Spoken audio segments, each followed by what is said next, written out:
Mga kalingap, may nagtitindang pagkain dito ah. Ito yung mga tinatawag na sniper. Ano po yung titinda nyo? Ano yung titinda nyo? Bilo-bilo, pansit. Bilo-bilo. Ayan si ate ang nagtitinda. Pabili. Ano yun, bilo-bilo? Ayan. Bilo-bilo po at saka isang pansit. Ayan. Ate? Po. Yes. Salamat. Ah, 25 lang. 25? Opo, 15 at saka 10. Kulang pa po, babalik ako ah. Sige, Nandun pa sige, yung sakyan. sige. Ito, tinda ni ate ah. Ito na lang nga eh. Oh, kundi na lang. Ayan, kababayan natin dito oh. You say hi. Say hi.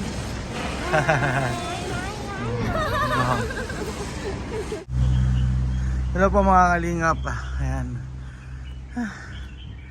Sa mapagpalang umaga. Ayan. Pasok po tayo ng trabaho. Good morning po. Mas mataas itong inakyat ko dito ngayon.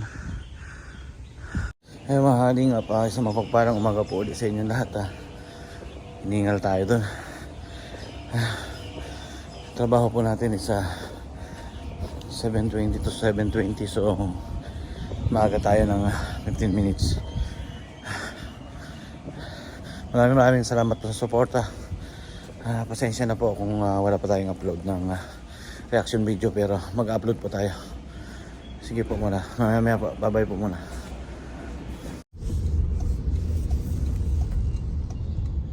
Yun ang isang problema dito sa Hong Kong, ang paradahan. Ayan, walang paradahan pa. Ayan ang isang problema dito mga kalingap. Ayan, ito kaya alis.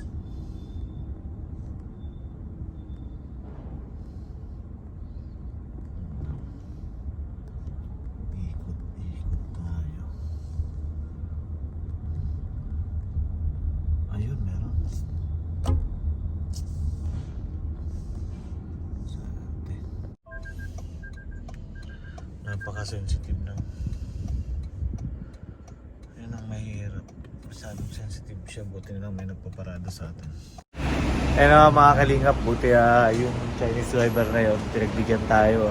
Kasi napaka-sensitive nito sa sakyan na to. Pagka ganun lang ang space, mga dalawang dangkal, nag-auto brake siya. So yung harap at likod kailangan nasa almost 1 meter. 1 meter may paparada mo. Pagka less than 1 meter, mga half meters lang, wala, hihinto siya. Hindi mo siya may paparada. Talagang hihinto siya, nag-auto brake. Ayun, salamat tayo doon sa Chinese driver, pinaparada tayo.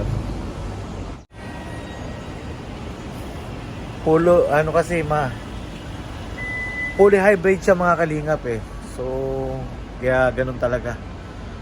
Bali 2024 fully hybrid na Alphard, so napaka-sensitive niya. So sa isang banda, lalo na sa mga driver dyan na mga kalingap natin, napaka-safety niyang i-drive kasi hindi mo siya pwedeng iparada sa mga tight na paradahan, lalo na kailangan may space, may tama yung distance sa harapan, kailangan almost 1 meter yung harap, almost 1 meter din yung likod. Pag less than, pag mga half meters lang, wala, hindi talaga siya obra itong ano na to. Hindi talaga obra yan.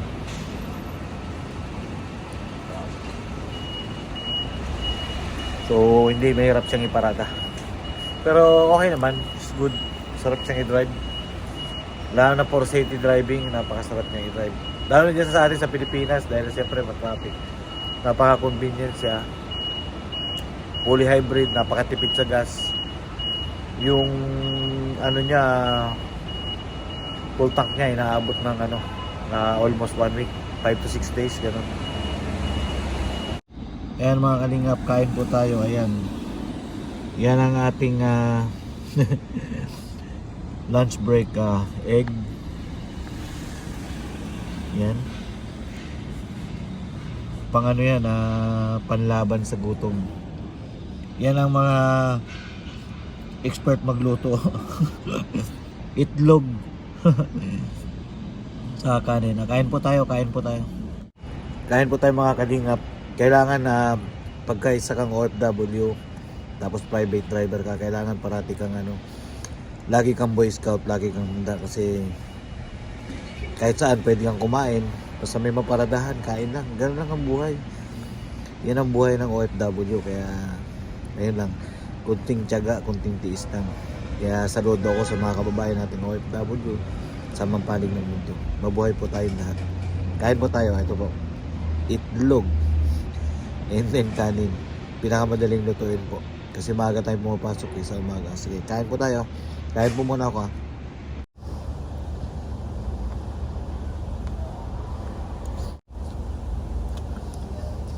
Kailangan mga 10 minutes lang kailangan yung kain natin, kailangan mabilis. Hindi pwedeng babagal-bagal. Kasi may call time ako ng 1:20. Kain po tayo.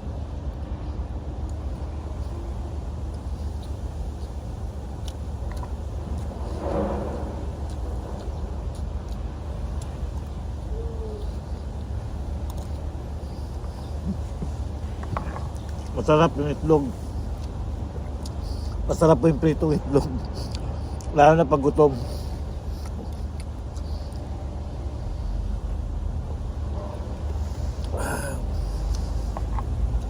Kain po tayo mga kalingap.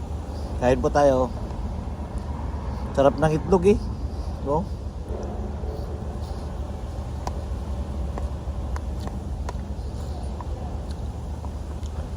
Bawin na lang pagka sa gabi.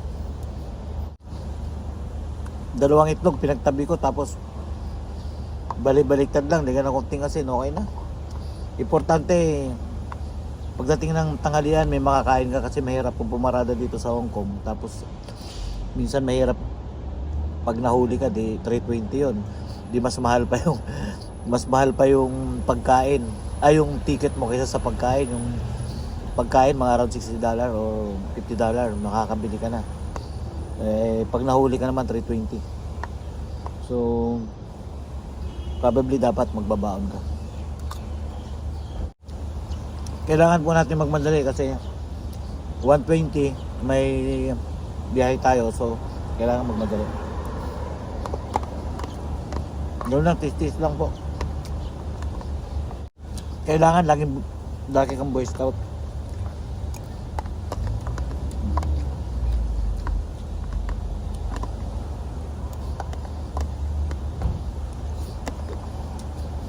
Yun, tama-tama tayo. Masarap. Masarap yung itlog eh. Lalo na pag gutom, yung pritong itlog, masarap din siya.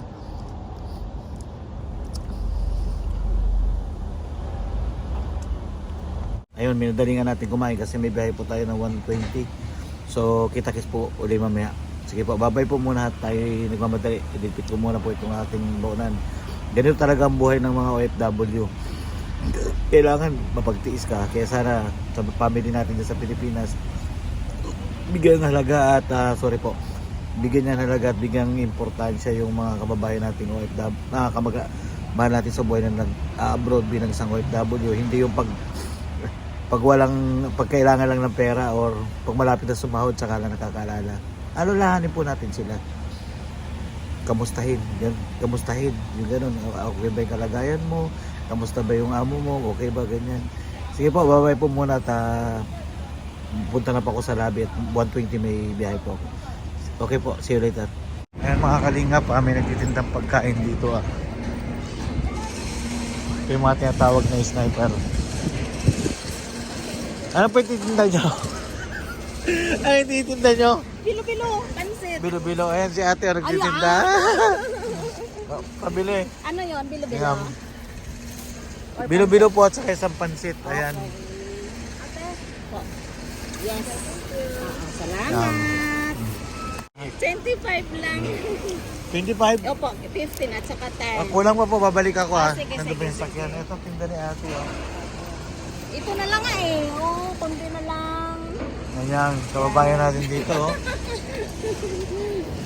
You say hi. Say hi.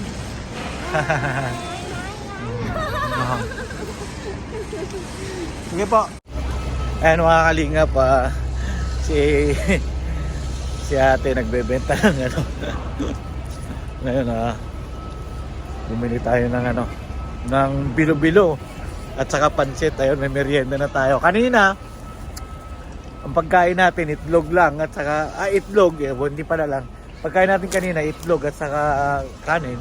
Ngayon, meron na tayong bilo-bilo. Ayan. Sige. Kulang tayo ng $5, so babalik tayo doon.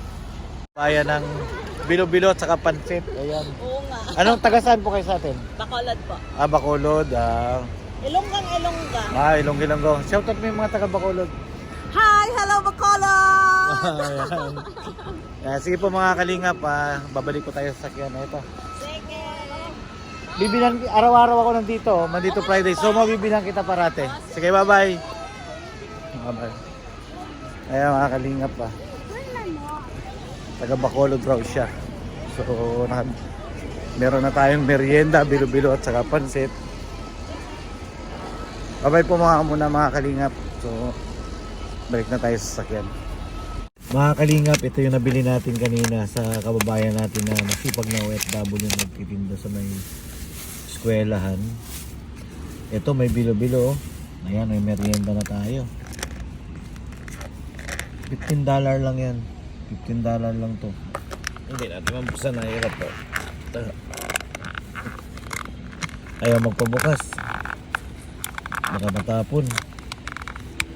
Ayan.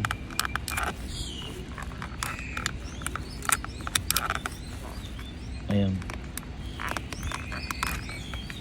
Buwan mo. Ayan ang mga kalingap yung bilo-bilo niya.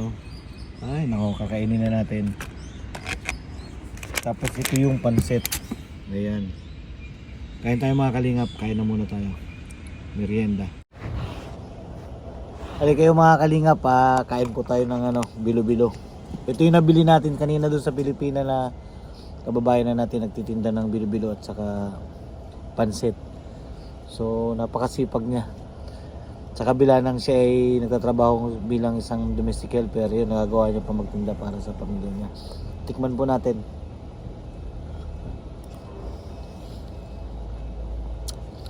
Ay, shout out sa iyo sa Kabayan.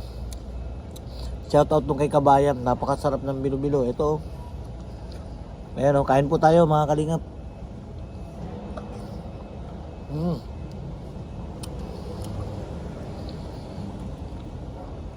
Talagang malagkit.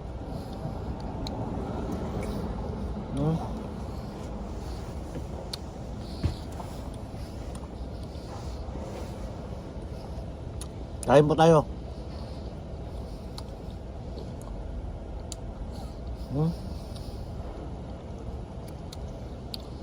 Malinamnam siya.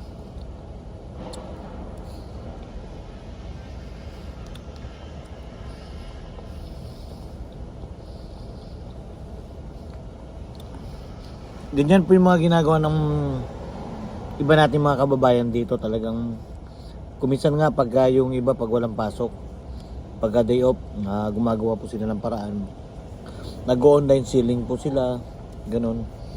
Ito naman nagtitinda sa eskwelahan, talagang madiskarte. Kanina nga inabutan ko, ilan na lang yung paninda niya eh. Di ba makikita nyo sa video nung kinuha ko ng video yung basket niya na plastic. Ilan na lang yung paninda niya eh, pero ayun, masarap. Shoutout sa iyo Kabayan. See you tomorrow. Bibili uli ako sa iyo ng paninda mo. Yan na po mga kalingap, tapos na tayong kumain ng bilo-bilo. Ayan, sarap, $15 lang. Saludo ako sa iyo Kabayan. Bagamat ikaw ay may trabaho na bilang domestic helper dito sa Hong Kong, ay nagagawa mo pa magtinda. Sari-saring mukha talaga po ang makikita nyo sa abroad, katulad dito sa Hong Kong. Meron din tayong mga ilang kababayan natin na pagdating ng nagaya ng nasabi ko, pagdating ng Sunday kung minsan walang pasok, so holiday nila, instead na sila ay gumala or mamasyal, mas pinipili nila yung na lang sila maggumawa ng magtinda, mag sideline. Ibig sabihin, instead na gumala sila, nagsa-sideline sila, magtinda. Ayan. Kaya sana naman, sabi ko nga sa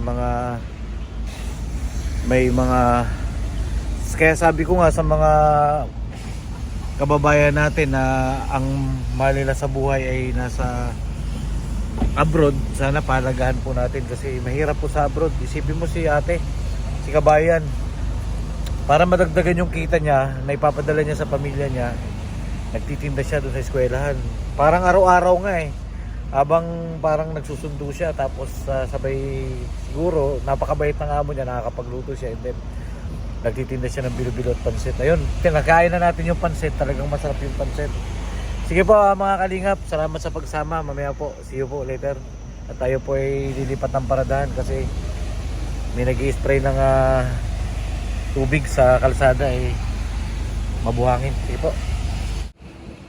Ayan po mga kalingap, nakalipat na tayo ng paradahan at ayun, kanina kasi may naghuhugas doon. So eto, lumipat tayo ng paradahan. So okay naman na.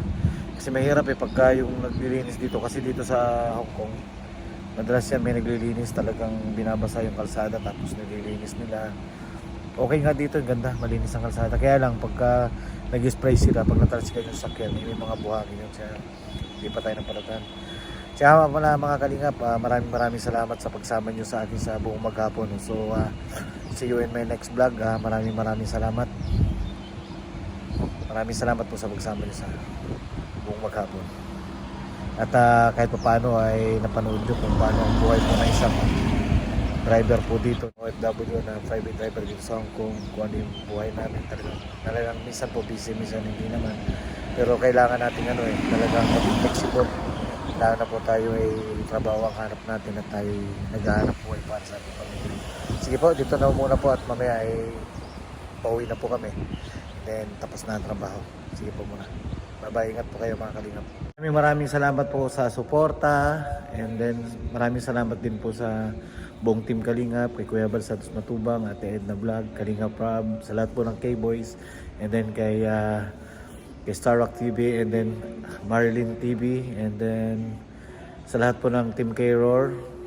Maraming salamat po sa inyo lahat, at sa Team Trolala, shoutout po sa inyo lahat. Maraming salamat po. Ayun na po mga kalingap, maraming salamat sa pagsama nyo po sa akin buong maghapon ngayon at nakita nyo po ang buhay ng isang OFW, and then shout out po sa kay kabayan na nagtitinda ng mga kakanindo na nakabili tayo ng biko at pansit. Masarap yung yung bilo-bilo. Bilo-bilo pala at pansit ang biko. Maraming salamat po sa suporta mga kalingap at sana po tuloy-tuloy lang, and then humingi rin po ako ng paumanhin kung hindi pa tayo po gawa ng reaction video, pero tomorrow po, the other day, pag-upload ko po nito, mag-upload na po ako ng reaction video. Medyo busy lang po tayo sa trabaho ngayon, so maraming salamat po maraming salamat po mga kalingap. Bye-bye po. See you in my next video, at kung hindi pa po kayo naka-subscribe sa ating munting channel, please subscribe, like, share, and then click the notification bell para lagi po kayong updated sa ating mga videos. Maraming salamat po. Thank you for watching.